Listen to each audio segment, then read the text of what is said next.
Hey, Sandra, you heard General Kane this morning say that Iran has fired at commercial vessels, seized 2 container ships, and attacked U.S. forces 10 times. But all of that falls below the threshold of resuming major combat operations. President Trump indicating that the ceasefire is still in place despite all of that. Here's why.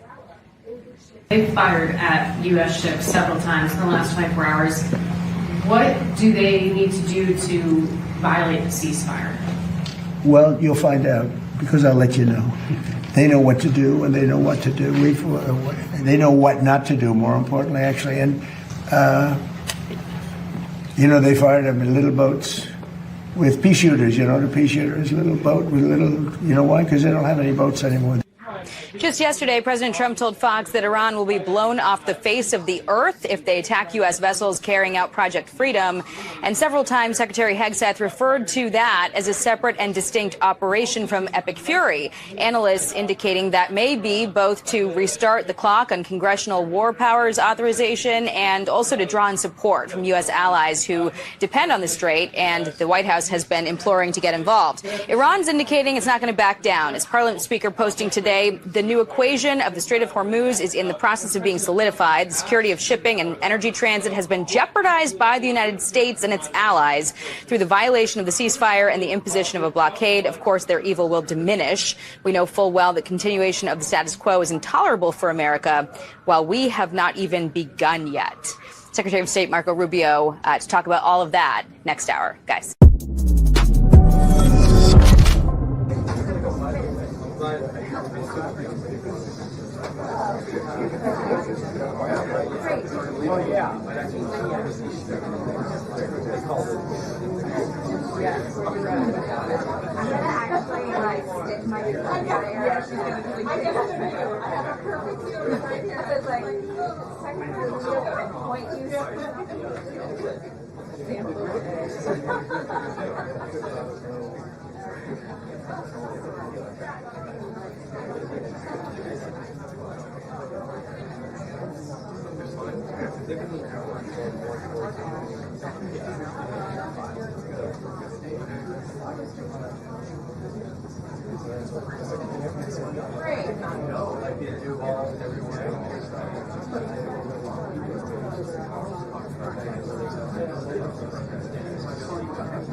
Okay.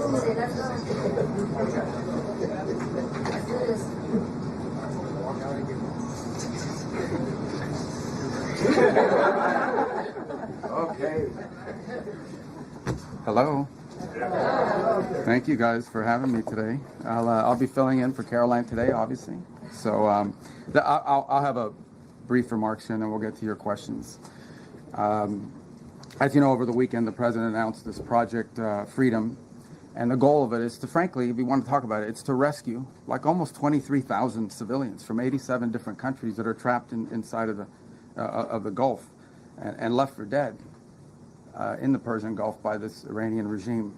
You know, for more than 2 months now, these innocent sailors and commercial crew members have been stranded out at sea because Iran is conducting something that's not just criminal. It's criminal for sure, but it's desperate and destructive, this blockade of the Straits of Hormuz.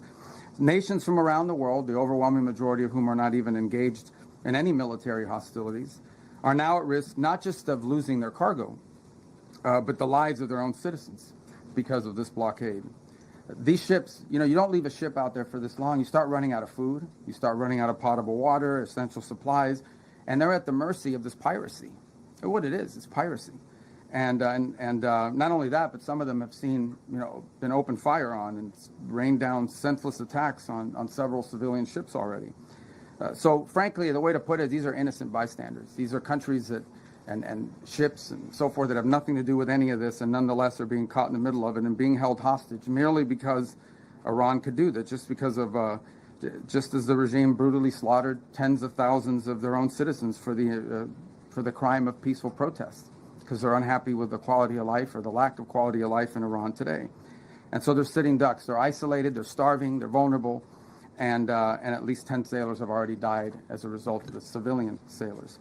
So already many nations privately and some publicly have asked the United States to help free their ships and to restore freedom of navigation in the Straits of Hormuz and this critical artery of global trade.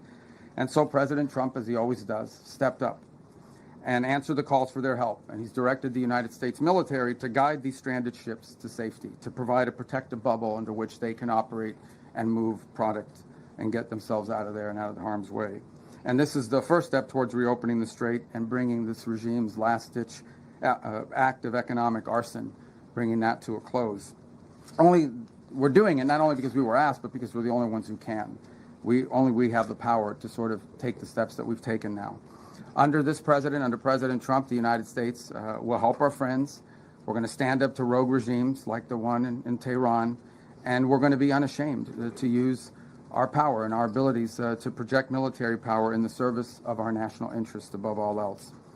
Now, what's really important for you to report and for everyone to understand is this is not an offensive operation. This is a defensive operation. And what that means is very simple. There's no shooting unless we're shot at first. Okay, we're not attacking them. But if they're attacking us or they're attacking a ship, you need to respond to that. You're not going to let some fast boat come up on the ship and shoot it up. We're going to respond to it, and we've been successful at it. I don't know what the exact number is, but I know a number of those fast boats have now been targeted, and will continue to be if they pose a threat to our forces. We'll shoot down drones, we'll shoot down missiles, but it's defensive in nature. This is defensive. So if you hear stories about attacks and launching of firing back and forth, it's not back and forth. We are only responding if attacked first. This is a defensive operation, and that's what's occurring here. Just about the importance of the Straits for a moment. This is approximately a quarter of the world's oil trade, along with significant volumes of fuel and fertilizer that operate through the Straits of Hormuz. The Iranian regime cannot be allowed to dictate who uses this vital waterway. I don't think this is also being reported enough. Maybe you are reporting. I don't read everyone. I don't know many damn outlets here. I don't know who you all are, but I mean, I know who some of you are, but I don't know who all of you are. But I will say this about it. This is an international waterway. Okay, this is an international waterway. And international law is very clear, and I love it because everybody always talks about international law, and this international law on this is very clear. International waterways, no country can control them. There is no international law that allows you to say, I'm going to put mines in an international body of water and I'm going to blow up ships that don't listen to us and try to go through. That's what Iran is doing. This is a criminal act. And someone needs to do something about it. Something needs to be done. It's completely illegal, completely illegitimate, and completely unacceptable. And that's why the United States military is guiding stranded commercial ships safely through the strait and is working to restore freedom of navigation and putting an end to these efforts to hold the global economy hostage. So far, as a proof of concept and as a proof of function, 2 U.S. flagged merchant ships have successfully transferred the Strait of Hormuz in the first stages of this project, and they're now safely on their way. The U.S. military is deploying the necessary assets to extend this defensive umbrella over commercial shipping. But there should be no mistake. And as I said this already, this is a defensive operation. I want to reiterate that point. This is important to understand. If no shots are fired at these ships and no shots are fired at us, we're not firing shots. But if we're fired on, we will respond, and we will respond with lethal efficiency. The assets supporting this project, by the way, include guided missile destroyers, over 100 land and sea-based aircraft, multi-domain unmanned platforms, and 15,000 of the finest military service members on the planet. These forces have already destroyed, as I told you earlier, I thought it was 6, it's 7 Iranian fast boats that failed to heed our warnings. And by fast boats, we're talking about, some of these things look like Boston whalers. Okay, so these are not like Navy ships.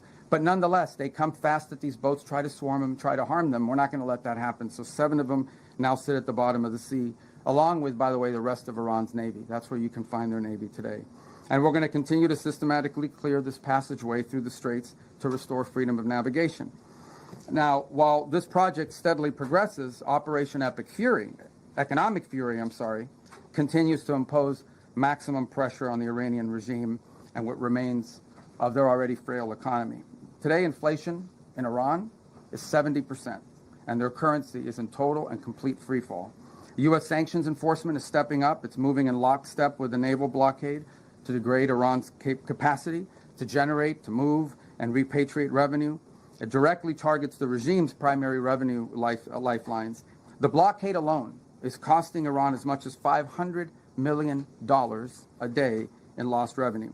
90% of total Iranian trade has been halted, causing permanent damage to Iran's oil infrastructure as wells are forced to shut in. Again, all of this is in response to their piracy.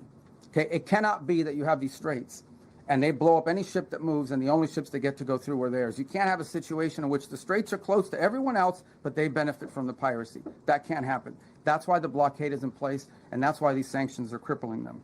Any foreign financial, by the way, Treasury is now identifying and cutting off every dollar of revenue that's flowing to this regime. And so, look, any foreign financial institution or commercial actor that enables Iran's sanctions evasion is going to face secondary sanctions exposure and a loss of access to the U.S. financial system.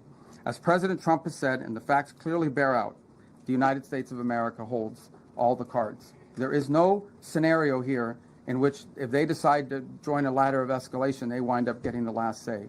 But our preference is for these straits to be opened to the way they're supposed to be opened, back to the way it was. Anyone can use it, no mines in the water, nobody paying tolls. That's what we have to get back to, and that's the goal here. Every day the conflict continues, however, our leverage on Iran will continue to increase, and their position will continue to weaken, especially as the blockade really begins to bite in conjunction with the sanctions. So, look, the time's come for Iran to make a sensible choice. And it's not easy for them to do that, obviously, because they have a fracture in their own leadership system. And apart from that, I mean, the top people in that government are, to say the least, they're insane in the brain. And so we need to address that, and it's difficult because it's hard to get past that in their system. But it's important for them to make a sensible choice and the one that's right for their people. The president, our president, has proven time and again that his preference is peace. But Iran must accept the situation and come to the negotiation table and accept terms that are good for them, but ultimately good for the world. The diplomatic path, if there's a real diplomatic path, I'm not sure there's going to be one, but if there's a real diplomatic path and we continue to explore it, Steve and Jared are working on that very hard. If there is one there, it could be one that leads them to reconstruction, to prosperity, and to stability, and to not posing a threat to the world. The alternative is growing isolation, economic collapse, and ultimately total defeat. I know what the right choice is for Iran. I hope that the people over there making decisions will make the right one. The last point I would make, and it really is important for them to understand this, is they really shouldn't test the will of the United States, at least not under President Donald Trump. He has proven time and again that he will back up what he says. And if they test him, ultimately they will lose. The hard way, the easy way, the long way, the short way, they will lose. And with that, it's time for your questions. So, Catherine, why don't we start with you first? Hi, Catherine Harris. I'm an independent journalist. Secretary Rubio, have you seen any recent indications that Iran is willing to give up its nuclear weapons program that is credible, verifiable, and that would lead to an immediate de-escalation? Well, look, this is a long-standing problem for them, right? I mean, they have wanted, they have always said they don't want a nuclear weapon. That's because they've always said that, they just don't mean it. And why do you say, well, how do you know they don't mean it? Well, we don't mean it because they're doing all the things, and historically have tried to do all the things that you do if you want a nuclear weapons program. For example, they innovate and try to innovate long-range delivery missiles that now, in some cases, are capable of reaching much of Europe. They build these large underground centrifuges for enrichment activity. There are countries in the world that are involved in the enrichment business, but these guys do it in mountains and in caves and in hiding. They've always had secret components of their nuclear program undisclosed to the world, and we know for a fact that they retain highly enriched uranium at 60%, that they did so, and that has no civilian use, none, zero whatsoever. So they have an opportunity here to agree to something that will make it clear that they're not interested in. One thing is to say we don't want a nuclear weapon. Another thing is to do the things that prove you don't want a nuclear weapon. By the way, if what Iran wants is a civilian nuclear program for power plants and stuff like that, there are a lot of countries in the world that have that, and they don't enrich. They import the enriched material. You know, they could have that if that's what they wanted, but they're not acting like that's what they wanted. They're acting like they want a military, nuclear program. That's unacceptable. So that's the process we're engaged in now. To create, that's the object of this diplomacy, is to come up with some level of understanding about what are the topics that they've agreed to negotiate on. We don't have to have the actual agreement written out, and one day this is highly complex and highly technical. But we have to have a diplomatic solution that is very clear about the topics that they are willing to negotiate on and the extent and the concessions they're willing to make at the front end in order to make those talks worthwhile. That's what Stephen Jarrett and the whole team is working on, and I hope to have good news on it. That's the outcome we would prefer. That's the outcome we would have preferred a year ago. That's the outcome I think most of us would have preferred a long time ago. But that's not the option they've given us, given their activity. All right, there's no way I can figure out who to call on. I'm just going to press right in the middle, right there, you right there, yeah. Right in the back row. Thank you, Mr. President. I'll go to you next. I can't get everybody, you know that. All right, go ahead. Thank you, Secretary Rubio. Keep going right. Welcome to the White House. What's that? Talking to me, sir? Yeah, to you, yes, sir. Thank you. I have two questions on two separate issues that come Do they under... get two questions for these? Two questions. There's a lot of people in here. That fall under your umbrella. All right, well, you can ask me two questions. I'll give you one answer. Go ahead. Thank you very much. And I'll pick the one I like better. Thank you, Mr. Secretary. The first has to do with the blockade. There are lawmakers from both parties who claim the blockade is an act of war. What do you say to that? And my second question has to do with the fuel embargo of Cuba. How long, Mr. Secretary, will that last? Okay, two things. All right, good. I'll answer both your questions because I like the second one too. The first one on the blockade. And so why do we have a blockade? We have a blockade because they shut down the straits. So I don't know which members of Congress you're talking to, but here's what I would ask them. I would ask everybody here. It's very simple. These guys have shut down the Straits of Hormuz. This is what Iran is saying. We will shut down the straits. No one can go through. No country in the world can go through unless we allow you to go through, and you have to pay us. But our ships can go through, meaning the Iranian ships, as much as they want. That's crazy. Who would agree to that? So how are we going to have a situation where they get to close the straits to everybody, and the only people who are allowed to go through there 100% without paying anything are the Iranians? If you do that, they'll keep the straits closed forever. They're trying to make this some new normal. Okay, under no circumstances can we ever allow them to normalize the fact that they get to blow up commercial ships and put mines in the water. So the response to that is we're going to blockade your ships. If everyone's ships are not getting out, your ships are not getting out either. That's not an act of war. That's a defensive measure. It's a counter to what they have decided to do. You know what is an act of war? Putting mines in the water. Why don't the members of Congress, whoever it is complaining about it, they should be all over that. These guys put mines in the water. That alone, mining in the water is illegal, period, under any circumstances, and they've done it. This is crazy stuff, but this is what they've done. On Cuba, oil blockade on Cuba. There's no oil blockade on Cuba per se. Here's what's happening with Cuba, okay? Cuba used to get free oil from Venezuela. Used to give them a bunch of free oil. They would take like 60% of that oil and resell it for cash. It wouldn't even go to benefit the people. So the only blockade that's happened is the the Venezuelans have decided we're not giving you free oil anymore. And you can only imagine nowadays, the way oil prices are, no one's giving away free oil, much less to a failed regime. So the problem with Cuba is worse, okay? Their economic model doesn't work. And the people who are in charge can't fix it. And the reason that I can't fix it is not just because they're communists, that's bad enough, but they're incompetent communists. The only thing worse than a communist is an incompetent one. And that's what, so incompetent communists run that country. They don't know how to fix it. They really don't. And we have 90 miles from our shores, a failed state that also happens to be friendly territory for some of our adversaries. So it's an unacceptable status quo. and we'll be addressing it, but not today. Okay. All right, let's go to the front, right there.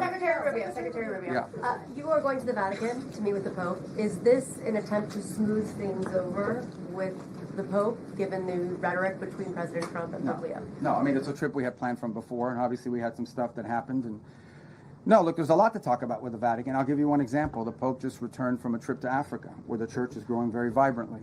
And we have shared concerns about religious freedom, religious freedom in different parts of the world. We'd love to talk to them about that.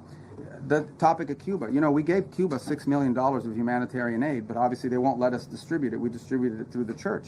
We'd like to do more. We're willing to give more humanitarian aid to Cuba, by the way, distributed through the church, but the Cuban regime has to allow us to do it. They won't allow us to give their own people more humanitarian aid, and we're willing to do it through the church. So there's a lot to talk about. And the president recently said that the Pope is endangering a lot of Catholics as a result of his rhetoric around the Iran war. Is that a sentiment? Well, I don't think that's an accurate description of what he said. I think what the president basically said is that Iran can't have a nuclear weapon because they would use it against places that have a lot of Catholics and Christians and others for that matter. It goes back to the central point. I think the president, without trying to speak for him, but I think I can characterize it this way. He doesn't understand why anybody, leave aside the Pope, the president, and I, for that matter, I think most people, I cannot understand why anyone would think that it's a good idea for Iran to ever have a nuclear weapon. Look what they're doing with the Straits right now. They're holding the whole world hostage. They have these sailors, you know, on commercial ships that are going to starve to death out there. They don't care. They don't care that this is melting down the economies around the world, even of their own allies. This is what they're doing with the Straits. What do you think they would do if they had a nuclear weapon? They would hold the world hostage with that nuclear weapon. That's what they would do. They would do exactly to the world with a nuclear weapon what they're doing now with the Straits. And I think the president's point is how anyone cannot see that as an unacceptable outcome and an unacceptable risk is beyond him. It's puzzling. And someone has to do something about it. The difference between this president and like the 6 presidents that preceded him were that he's the only one that's actually been willing to do something about it. Everyone says Iran can't have a nuclear weapon, but you got to do something about it at some point. And he's been willing to address that threat. And that's what he promised he would do when he got elected, by the way, is address threats like this. Right there. Yeah, you. I wish I knew your name, thank you guys. so much, I apologize. Mr. Can you put name tags on? Thank you so much, Mr. Okay. Secretary. Who are you with? Who are you with? I'm with Rubio Media Network. Okay. Mr. Secretary, the president has said multiple times that weapons were provided to the Kurdish groups to pass on the Iranian people. However, Kurdish political parties and the regional government says they have not received such weapons. Even some claim these weapons remain in the U.S. base in the region. Can you clarify who those weapons were given to and whether you intend to retrieve them or still want to pass to the Iranian people? Yeah, look, ultimately, what the president is expressing, and I think has repeatedly, is he wished the Iranian people had, you know, look, he's heartbroken by these images. You think about it, you're an Iranian, okay? You're unhappy that your economy doesn't work for you. You don't have freedom. You don't have an opportunity to express yourself. You know, you've got friends that have been shot in the head because they're out protesting. And it's heartbreaking to him to see that these people are abused in this way and have no measures to take against their own government as a result of it. By the way, this goes back, if you guys remember the protests in 2009 where they slaughtered people in the street. This is a vicious regime, guys. Okay? These are people that hang people from cranes in the town square so everyone can see. They continue these executions of people and have continue to do so for over a decade and a half now. And so I think what the president is expressing is the desire that he wishes the Iranian people had an ability to fight back against some of these things that are happening to them. And I would view that as distinct and separate from the specifics of this operation that was ongoing before it concluded, and certainly different from the operation that's going on now.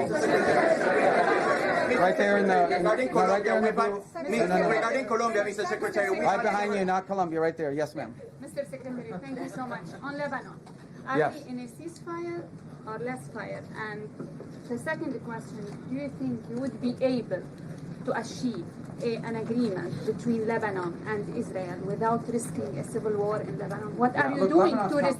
What are you doing to? No, I got it. I got the gist of your question. So look, here's the challenge with Lebanon. Okay, there's no problem between the Lebanese government and the Israeli government. Israel doesn't claim any land in Lebanon belongs to them, and by and large, I think a peace deal between Lebanon and Israel is imminently achievable and should be. The problem with Israel and Lebanon is not Israel or Lebanon, it's Hezbollah. Hezbollah operates from inside of Lebanese territory. They terrorize and attack Israelis, but they also are inflicting tremendous damage on the Lebanese people. The reason why Lebanon gets attacked by Israel is because of Hezbollah, because Hezbollah is hiding in some house, launching rockets against Israelis, and then they get hit. So what you're seeing now is Israeli responses to either attacks or perceived threats. And this is not new. This has been going on for a very long time. What is our hope? Our hope is to engage the Lebanese and Israeli governments under our mediation at the table to achieve this. And that is having Lebanese armed forces and a Lebanese government, not just with a willingness, but with the capability to begin to challenge Hezbollah and disarm them. Because the Lebanese people are also victims of Hezbollah. And by the way, on the topic of Hezbollah in Lebanon, who is behind Hezbollah? Why do they exist? They're an agent of Iran. If you go through that Middle East and you identify every problem, Hamas, Hezbollah, to some extent the Houthis, obviously, and others, behind every one of these groups is Tehran. So apart from the nuclear weapons, apart from all these other things, these guys are behind all the bad actors. Hezbollah is a wing. It's an extension of Iranian desire to destabilize the region. So we're very committed to this process. It's not going to be easy. You're asking me a complex question. You know this has been going on for a very long time. It's not going to be easy. We're going to do everything we can to make sure that both sides continue to talk so that progress can be made on some sort of permanent ceasefire that isn't constantly spoiled by Hezbollah and by Hezbollah violence. Right in the middle, right there. I'm winging it, guys, okay? Right there, yes, sir. You mentioned the 2 U.S. ships that safely crossed the Strait of Hormuz. Are other ships being told it's safer to get back to regular levels, or are we still going to see limits in place for the foreseeable future? For obvious reasons, I'm not going to broadcast who we're talking to or who we're telling them to move. I mean, we want these operations to be safe, and I think as it unfolds and ships get through, we'll make those announcements after the fact, just for operational security purposes. But the goal here is pretty simple. Establish a zone of transit that is protected by a bubble, the United States, both naval and air assets, and then allow ships who want to move through there and get to market, to begin to increase confidence in the ability to do so. That doesn't happen in 12 hours. It takes time to set up that bubble and gain that confidence, but that's the goal. We have been in touch. We've been in touch, I don't know, with a bunch of different liners about moving, and we're hoping to continue to improve the security situation, and we'll start to see some of that movement, and we'll announce it as it happens after the fact. We're not going to be like broadcasting, hey, tomorrow at 12, ship X is going to be coming through, for obvious reasons, because that degrades the security. But we feel confident we're going to be able to achieve that. Look, it's not going to solve the whole Straits problem. It's going to solve a lot of it, but it's important to challenge what Iran is doing now. Guys, again, if you take anything away today, and I can't tell you what to write, but Iran cannot be allowed to normalize this control of the Straits. It's completely unlawful, illegal. It's outrageous. And every country in the world should be joining us and condemning it and doing something about it. But the United States has stepped up and is trying to do something about it. Regarding Colombia, Mr. Secretary, we've had several tourists. I'm sorry. We'll see if we get to Colombia today. Go ahead. You guys have an election. Why don't you wait till after the election? Mr. Secretary, Tom Ross with Daily Mail. I was curious about your meeting with Southcom earlier. There was a picture, a map of Cuba behind you. What did you discuss with Southcom about Cuba? And do you have any updates on? I'm not going to tell you what I discussed with Southcom. but it had to do something with Cuba. No, Cuba's in Southcom. It's the closest part. And so the second point, I was there. Our ambassadors were in from the whole Western Hemisphere. I was addressing them. Meeting the general who just took command at Southcom, and there happened to be a map of Cuba. And I said, it'd be good if we took a picture in front of that map, because it's like the closest thing in Southcom to the United States. So there it is. We have maps of other countries, huh? What about Greenland? Did you update on Greenland? No, they didn't have that map then. They only had Cuba. In the red, right there in the red. In the red, okay. Cristina de Telemundo, Mr. Sec. Can I ask you in Spanish, or can I ask Yeah, you can answer in Spanish. You can ask me. But they'll have to translate for them what you ask me. I'll say it in English, and if you can answer in both languages. Today I checked the webpage of the State Department, and there's still a $25 million bounty on Diosdado Cabello, the Secretary of Interior, for drug trafficking and narco-terrorism. I was wondering if that has been put on hold, or if you're negotiating with President Delcy Rodriguez to turn him over. I don't have any updates for you on that. The website is what it is, and that's where it stands. That policy hasn't changed. But guys, let's be mature here a little bit. I'm not going to tell you about what we're talking about with the leader of these countries. El Departamento de Estado sigue considerando a Diosdado Cabello un narcoterrorista y un narcotraficante, como dice en la página del Departamento de Estado. La política de Estados Unidos en ese tema no ha cambiado, y cuando cambie te dejaremos saber. The politics of the United States on that, the policy of the United States on that topic hasn't changed. When it does, obviously we'll inform you, but I don't have any news for you on that today.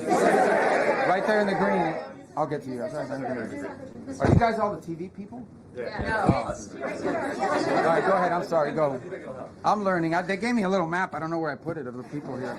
Some of you have like red X's. I'm kidding. No, that's not true. Go ahead. Thank you, Mr. Secretary. The average price of gas in the country right now is $4.50. Do you have a thought on how long Americans are supposed to kind of accept this? Do you think it will affect Republicans' majorities in the midterm? Well, I'm not going to speculate on the politics of it. You can tell me. I mean, look, it's obviously being driven by global events. That was true during the Russia-Ukraine war as well, where you saw that come up. It's one. Look, we don't benefit from the straits as much as other countries. I don't know if you've seen what the gas prices are like in other parts of the world that are really suffering big time. So we're very fortunate that the United States, I believe right now, is like the world's largest net exporter of oil and natural gas as a result, not because of this war, but because we have this capacity. So we've been insulated to some degree. We're obviously still vulnerable to some extent to global prices, and so, but in the end, I mean, we're more insulated than other countries, even though that's not welcome news to Americans that are paying more at the pump, no doubt about it. And it certainly is one of the circumstances of it. There are people that were predicting would be much higher at this point, but we're not taking that for granted. Suffice it to say that this is, think about it this way. Everybody needs to think about it this way. If Iran had a nuclear weapon and they decided to close the straits and make our gas prices like $9 a gallon or $8 a gallon, we wouldn't be able to do anything about it because they have a nuclear weapon. And a nuclear-armed Iran could do whatever the hell they want with the straits, and there's nothing anyone would be able to do about it. And that's one of the many reasons, apart from like the massive loss of life in a nuclear strike, why Iran can never have a nuclear weapon. I mean, so this is an example of, if they had a nuclear weapon, they closed the straits and they would tell the world, what are you going to do about it? We have a nuclear weapon, we can attack you with it. That's the world none of us want to leave behind. It won't happen under this president's watch, but some future president and future, in the future Americans will have to deal with this. So just one more example of why these guys can never be allowed to have a nuclear weapon. Right there, in the black. Right, you in the black, yes ma'am. Thank you, Mr. Secretary. Where you, no, right there, you both are wearing black. She's closer. No, you don't have black. You have blue on. I'm colorblind, but I know blue and black. Right there. Yes, ma'am. No, you. The first one I called on. Thank you, Mr. Secretary. Thank you. This is chaos, guys. Go ahead.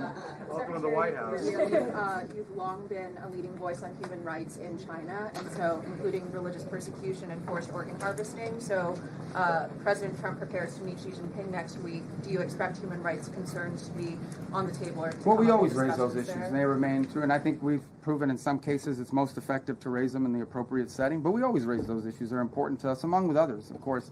But those issues remain prominent in our view and in our conversation about these things. And we'll continue to raise them in the appropriate forums. All right, let's get to the front. These guys are going to get mad. Go ahead. I'm sorry. Thank you. Segment of the Associated Press.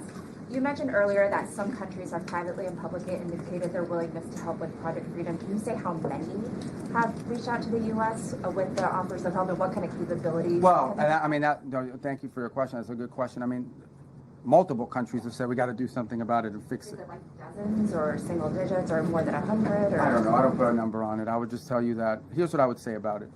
The capabilities is the issue. Okay, a lot of countries would love to do something about it. They don't have a navy, right? Or they can't get there in time, or they can't. Others, are less.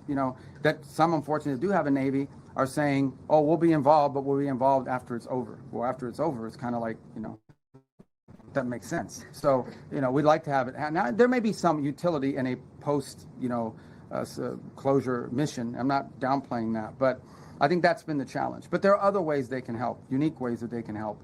And I don't want to get into who these countries are for obvious reasons, because they are prepared to help us in certain ways, but maybe don't want that publicly disclosed for no other reason than it impacted foreign policy. It could have some domestic ramifications. But ultimately, I don't want to mislead you. The primary responsibility for this Project Freedom is on the United States, because we're the only country that can project power in that part of the world the way we're doing now. We're the only ones that can do it, and we're going to do it as a favor to the world. Understand this. This is a favor to the world because it's their ships that are stranded. It's their fuel supplies that are stranded. By the way, it's there's humanitarian aid destined for different countries in the world that's stranded in the Persian Gulf right now. It's the fertilizer that they need for their food and crops that's stranded in the Persian, not our fertilizer, their fertilizer. So we want to be helpful, and that's why the president stepped forward, because we're the only ones that can. Frankly, we're the only ones that can. Mr. Secretary, on the rising oil and gas prices, the president has said that this is a small price to pay for getting rid of a nuclear weapon. But 10 weeks in, are we any closer to getting rid of Iran's nuclear material? Yeah, but look, here's the way to think about Iran, and this is what I described at the very beginning of this. What was Iran's plan? You have to understand what their plan was. Their plan was they were going to build this conventional shield where they would have so many thousands of missiles and drones and rockets that they couldn't be attacked.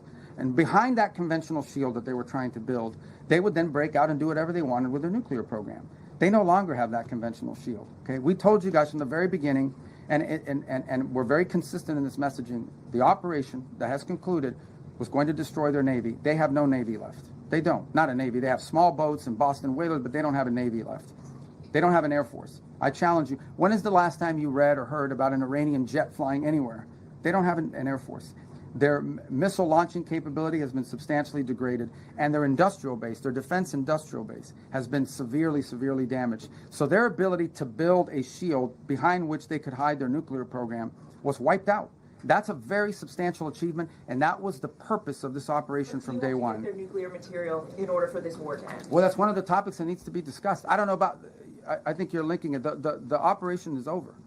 Epic Fury, as the president notified Congress, we're done with that stage of it. Okay, we're now on to this project of freedom. As far as a negotiation is concerned, I think the president's been clear that part of the negotiation process has to be not just the enrichment, but what happens to this material that's buried deep somewhere that they still have access to if they ever wanted to dig it out. That has to be addressed, and that's being addressed in the negotiation. I'm not going to go further on what progress has been made on that topic because I don't want to endanger the negotiations, but suffice it to say that the president and this entire team is aware of the centrality of that question, and that will have to be addressed one way or the other. Right there.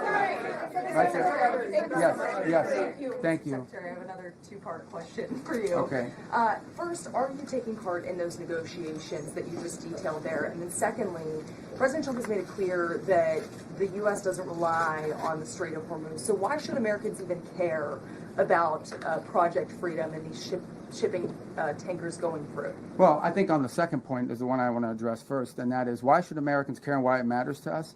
Because ultimately these things have an impact on the global economy, which ultimately has an impact on our economy in the long term. That's number one. Number two, because if we live in a world where a rogue state like this Iranian regime is allowed to claim as a new normal control of our international shipping lane, it will not be long before you see that happen in multiple shipping lanes around the world. I can identify for you six or seven vital shipping lanes around the world that some countries can decide, guess what, if Iran was able to do it, we're going to do it too. We're not going to start charging tolls. And it'll get closer and closer to us. That's unacceptable. We cannot live in a world. There's a lot of time and energy been invested behind the idea that international waters are free for the free flow of goods. The stuff we make in this country and export has to go through international shipping lanes. And for us to live in a world where a country can decide now we own the international shipping lane and you have to pay us if you want to use it, that is a normal that we will never be able to accept. And that's what the Iranians are trying to get us to do. So we're doing two things about it, and we haven't talked about the second one enough. The second thing we're doing is we're going to the UN. Everybody loves the UN, right? We're trying to go to the UN, and we're saying, okay, countries of the world, condemn this. Say that it is wrong for you to put mines there. It is wrong for you to shoot at commercial vessels. Guys, that's what we're talking about here. These guys are bombing commercial vessels. They're not bombing naval vessels. They're bombing commercial tankers. It's just outrageous. That needs to stop, and it needs to end. And if it doesn't, then the world should be diplomatically and economically isolating Iran as well. But if we live in a world where global shipping lanes can be taken over by countries, that'll have a direct impact on Americans in the short and the long term, and we can't let it start by Iran doing it. And we're the only ones that can do anything about it. All right. Right there in the green. Go ahead. Yes. Mr. Secretary, does the president intend to press Beijing on its Taiwan policy when he visits China next week? I'm sure Taiwan will be a topic of conversation. It always is. As you know, we understand the Chinese understand our position on that topic. We understand theirs. And I think both parties, without getting ahead of myself of what will happen in the talks, but I think both countries understand that it is neither one of our interests to see anything destabilize happen in that part of the world. We don't need any destabilizing events to occur with regards to Taiwan or anywhere in the Indo-Pacific. And I think that's to the mutual benefit of both the United States and the Chinese. Kara Castro from Lindell TV. Thank you for taking my question today. How does the State Department... What happened? Why is everybody giggling? What happened? Oh, I'm sorry. Are they mean to you? No, they're not mean. Oh, okay. I don't think they are. I hope not. But I'm Kara from Lindell TV, and nice to ask you a question today, sir. How does the State Department interpret the president's recent remarks when he said, quote, the Iranian people need to have guns, and I think they are getting some guns, end quote. What did he mean, and do those comments relate to any ongoing or potential U.S. actions like supplying those weapons? Well, I think it goes back to the question I was asked a moment ago. I think the president thinks it's heartbreaking that the Iranian people are abused by this regime the way they are. In the end, I mean, this regime is not... Guys, I know, I've said this, I think I said this in my hearing before the Senate when I got confirmed. I don't know of any country in the world where there's a bigger difference between the people and the people who run the country. Okay, this country is run by radical Shia clerics. And that's not what Iran and the Iranian people are. Now, they may be Shia, but they're not radicals and they're not clerics, and they just want a normal life and a regular life, and in many ways a very cosmopolitan country with an incredible history and incredible legacy and the like. So there's this huge divide between the people of Iran, whom we sympathize with, and who the president sympathizes with, because they're the ones suffering. Look, the world is a victim of Iran, okay? The world is a victim of Iran because they're terrorists, because of what they're doing now in the streets. But the people of Iran are daily victims of the regime, and the president has deep sympathy for what they're going through. And I think he's just expressing that sympathy and that frustration that they don't have the ability to do more to get rid of this regime that has crushed this country and isolated it from the world, which is a country that shouldn't be isolated from the world because its people are phenomenal. All right. I wish I had like a dice. Go ahead. Yeah. No, right there, because I'm going to Italy. Voy a Italia. Déjame hablar con el señor. Okay. He's Italian. I know him. He used to cover Capitol Hill. You're Italian, right? For many years. For many years. Okay. Thank you, Mr. Secretary. So I have two short questions for you. Oh, damn, two questions. First, as you head to the Vatican and Italy, how do you view the Pope's global role amid current geopolitical shift? And what are your objectives in Italy? Is this trip tied to recent remarks by the President suggesting Italy has not been supported as expected? And the second one is about the Hezbollah in Lebanon. On a recent interview on Fox News, you raised some concern about stronger vetting within the Lebanese armed forces. What do you make? Can you elaborate a little bit? Yeah, I've answered the first one about the Vatican. Look, I mean, the Pope is obviously the vicar of Christ, is a Roman Catholic, you know, but he's also the head of a nation state, and it's an organization that has a presence in over 100-something countries around the world. And we engage with the Vatican quite a bit because they're present in many different places. I've already outlined to you two examples. We worked with the Catholic Church on the distribution of humanitarian aid in Cuba. We share with the Catholic Church a concern about the destruction of religious liberty, the persecution of Christian minorities, and also, you know, the challenges that are being faced by Christians in Africa, where the Pope just recently visited. So we have a lot to talk about with them, and I engage with them quite a bit on that front. So the trip is really not tied to anything other than the fact that it would be normal for us to engage with them, and other Secretary of States have done that in the past. On the second point about Lebanon, also a question that was asked earlier, and what was the Italian part? About the expectation that the president... Oh, no, look, I mean, the Italians have been involved for some time in training the police and in training their forces, so we'd love to hear their input on it. And in the way, look, we welcome everybody's help eventually. What has to happen in Lebanon, what everybody wants to see, is that you have a Lebanese government with the capability to go after Hezbollah and take the Hezbollah apart. There shouldn't be a Hezbollah and a government. There should be a government. Everyone should fold underneath it. And if we do that, then there'll be peace between Israel and Lebanon. But we have to build the capacity of the Lebanese to do it. And I think Italy could be helpful in that regard. All right. Did I call on you already? You already got a question? In the green? Did I call on you already? No. Okay, all right. Go ahead. You mentioned the UN resolution that Yes. you announced today. Can you talk about what the goal is with that resolution? And there was a similar one last month that was vetoed by China and Russia. You spoke to the Russian foreign minister. Do you have an assurance that Russia will be on board with this now? Well, we don't know. Look, I mean, everyone wouldn't want to see this vetoed again, and then we've made some slight adjustments to the language, but I don't know if it'll avoid a veto or not, but the language isn't very complicated. And I think it's a real test for the UN, right? As something that functions that can solve global problems. What is the purpose of the UN? The UN was supposed to be a place where you could peacefully resolve global conflict. Right now you have a country who is unlawfully, criminally, and illegally taking possession of an international waterway and blowing up commercial vessels and putting mines in the water.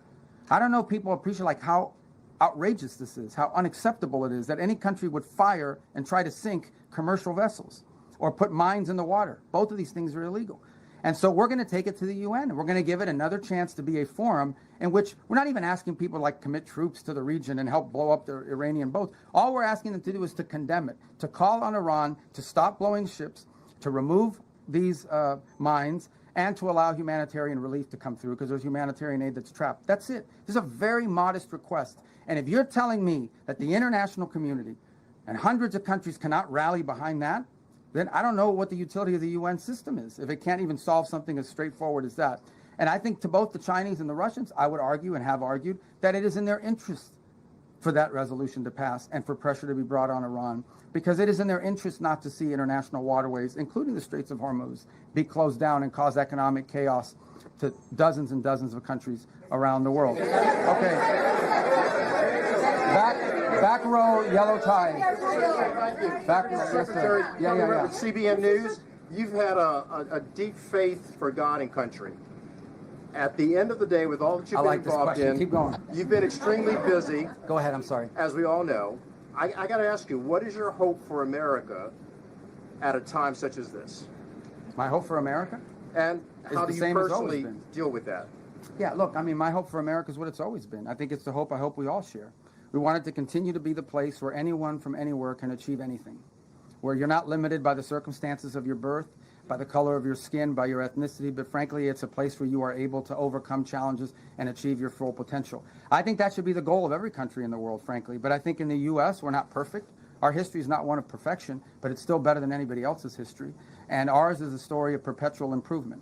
Each generation has left the next generation of Americans freer, more prosperous, safer, and that is our goal as well. But it is a unique and exceptional country, and as we come upon this 250-year anniversary, I think we have a lot to learn and be proud of in our history. It is one of perpetual and continuous improvement, where each generation has done its part to bring us closer to fulfilling the vision that the founders of this country had upon its founding. So, thank you. All right. I have time for 2 more questions.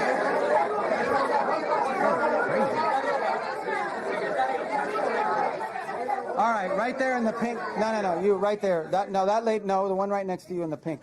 No, the pink. I'm sorry, but I pointed at her. I need to get a laser pointer. Just go ahead. Now you in the pink jacket, the lady right there. Thank you. Thank you very much, Mr. Secretary. I have a question on Iran-China relations. Okay. What's your reaction to Iranian foreign minister visit to China? Also, Beijing instructed its firms to ignore U.S. sanctions. Could you also address that? Well, I'll direct you to Treasury on that front. There are options that we have. If you ignore our sanctions, you're going to face secondary sanctions. And I don't have an announcement for you on that today, but we don't do these things, for symbolic purposes. On the first point about the visit, it's fine. I hope the Chinese tell him what he needs to be told, and that is that what you are doing in the Straits is causing you to be globally isolated. You're the bad guy in this. You guys should not be blowing up ships. You should not be putting mines. You should not be trying to hold hostage the global economy. I hope the Chinese bring, whether it's done privately, but I hope it's done directly, that's the message they deliver to them. As I outlined earlier today, China is an export-driven economy. Okay, I'm not here to speak on behalf of what's in the best interest of China, but it's obvious. China is an export-driven economy. That means they depend on other countries to buy from them. Well, you can't buy from them if you can't ship it there, and you can't buy from them if your economy is being destroyed by what Iran is doing. So it is in China's interest that Iran stop closing the straits. It's harming China as well. The gentleman in the red tie, right there. Yes, I'm sorry, what's your name? Liz Landers with PBS NewsHour. Okay. Another question about the China-Iran relationship. You said at the beginning of your comments at the top that every single financial situation will be targeted. Does that include Chinese banks? Would the president sanction? We're going to enforce our sanctions. I don't have an announcement for you. That will have to come from Treasury. But we have sanctions in place. And sanctions don't mean anything unless, you're going to do something about them. So I think that's been clear. I think that, the Treasury will follow up with any specific announcements. Suffice it to say, we're serious about our sanctions.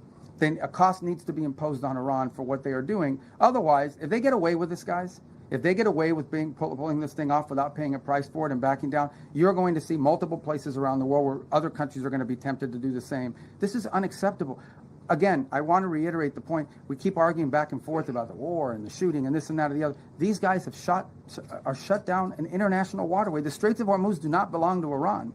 They don't have a right to shut it down and blow up ships and lay mines. And that's what they've done. That needs to be addressed. Otherwise, and it cannot be normalized. Under no circumstances can we live in a world where we accept, okay, this is normal. You have to coordinate with Iran. You have to pay them a toll in order to go through the Straits of Hormuz. Not only is that unacceptable in the Straits, you're creating a precedent that could be repeated in multiple other places around the world. The whole world should join us in this condemnation, and the whole world should join us in doing something about it, by the way. It shouldn't just be us. We're hoping to get countries. We're going to give them a chance to do something about it at the United Nations. All right, my last question.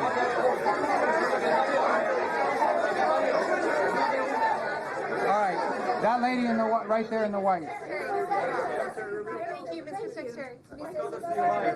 Right there.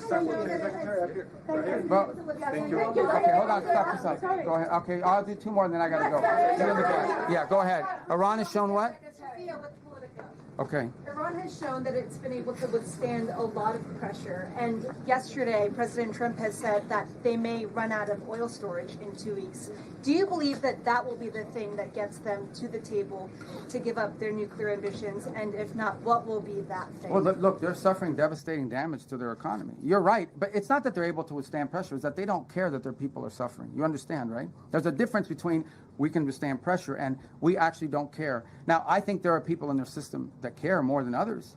You know, some of the elected people that you see, some of the people you see on television with the suits on, you know, those guys care because they know at the end of the day they have to live in the reality. And then you have an other element of their government, the clerics, the IRGC types, who probably are more immune to that and care less. They're more interested in regime survival at all costs. But ultimately, the pressure points are what they are. They divided now than they were before, because the administration has said that the Iranian regime is divided, making it very challenging. Well, it's been challenging to deal with them diplomatically because, for example, an offer will be made and then it takes 5 or 6 days to get a response because you have to get it through the whole system. They have to find the supreme leader wherever he hides. They got to get him to sign off, and that's their system. Their system has always been multi-layered in this way. It's obviously become more complex because of the damage they suffered during the war.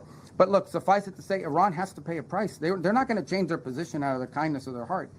There has to be a pressure point on them that causes them to realize they cannot continue to close the straits, or they face crushing economic consequences, but also, you know, global diplomatic isolation, which they have proven in the past to be susceptible to. But you're right, they have a high pain threshold, but they don't have an unlimited pain threshold. Nobody does. All right, this has to be the last question. Go ahead. Secretary, many people want to know, what is your DJ name? My DJ name? Your DJ name. You're not ready for my DJ name. On the war, if the fighting were to resume, because you've said that Operation Epic Fury is over, the president also said that the U.S. would bomb them off the face of the earth if they tried to go after U.S. ships. So if the fighting resumes, are you saying that it would resume under Project Freedom? And I ask, as it relates to the War Powers Act. Yeah, look, the Operation Epic Fury is concluded. We achieved the objectives of that operation. I'm not going to, you know, we're not cheering for an additional situation to occur. We would prefer the path of peace. What the president would prefer is a deal. He would prefer to sit down, work out a memorandum of understanding for future negotiations that touches on all the key topics that have to be addressed, a full opening of the strait so the world can get back to normal. He preferred that be negotiated through the route that Steve and Jared have been working and that all of us have been supporting. That's the route he prefers. That is so far not the route that Iran has chosen. And so the result has been that the United States has to do something about the fact that we're the only nation on earth that can do anything to open up a lane within the Straits of Hormuz to get product and to rescue these people that are trapped in there. And that's what we're undergoing now. What that may lead to in the future is speculative. I'm not going to speculate about what it would take or what it would do. But look, the message to Iran, these guys are facing, they are facing real catastrophic destruction to their economy, generational destruction to their economy, generational destruction to the wealth of their country, imposed on themselves by the actions that they're taking. They should check themselves before they wreck themselves in the direction that they're going. Does the White House believe that these votes coming up in Congress are a moot point then? Look, guys, I love talking about this topic. It's about the War Powers Act. Yeah. Okay, I love it. I was hoping somebody would ask. All right, hold on. No, boy, you don't let me answer. I got to answer the question. Okay, and I love it. I'll tell you why I love it. Because even as a senator, I said something. The War Powers Act is unconstitutional, 100%. Now, this is not the position of me, it's not the position of the President of the United States now. This is the position of every single president that has occupied this position since the day that law passed. It's completely unconstitutional. Now, we comply with it in terms of like notification because we want to preserve good relations with Congress, right? And we do that. But even as a senator, I would say that the War Powers Act is 100% unconstitutional. And look, I know some of you, whatever you want to say, but this is not this president's position. That has been the position of every single presidential administration since the day that law passes. An infringement on the president's constitutional powers. We don't acknowledge the law as constitutional. Nonetheless, we comply with elements of it for purposes of maintaining, good relations with Congress. And we want them to be involved and we want them to be informed. I have gone on Capitol Hill, 4 times this year for all senators and all House members and Intel Committee and Gang of 8. We want them to be involved in this. But I want to be clear on the point of the War Powers Act. It's unconstitutional, and every president and every administration has taken that position. All right, guys, I gave you 50 minutes. Thank you, guys. Thank you.